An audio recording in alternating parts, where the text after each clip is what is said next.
बोईसर।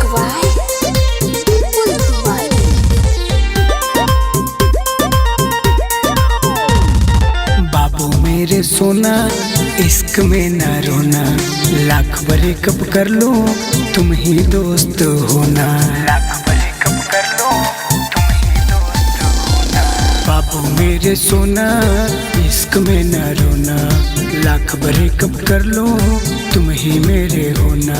तुम ही मेरे होना। ओ अभी चढ़ता नहीं हमरे के चढ़े दे, अरे चढ़े दे। अरे बस करी रे पगला रहे दे, अरे बस करी रे पगला रहे दे। मार खाई बका हमरो के आई लव यू कहे दे। चल अरे बस करी रे पगला रहे दे, हाई पल्सर पे हमरो के चढ़े दे, चढ़े दे। म्यूजिक बाय नितेश निराला। बस करी रे पगला रहे दे, रहे दे।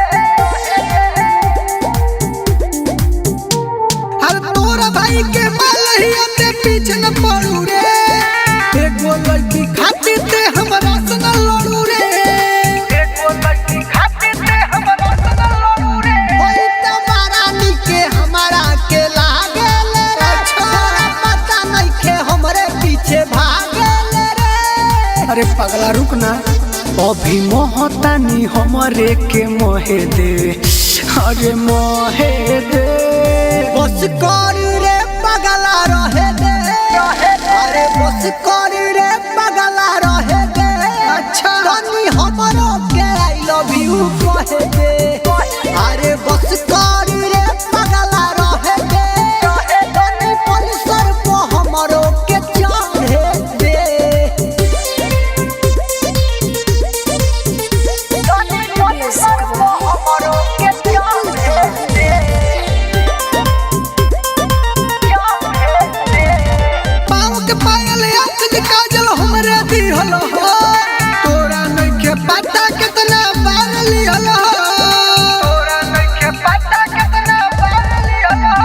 हमरा इहे माल चाही चाहे कुछ हो जाए, अच्छा चाहे तोरा साथे हमरा छूटा छूटी हो जाए। अरे चुप ना यार, अरे कहता तो छोड़ा होने कहे दे, अरे कहे दे।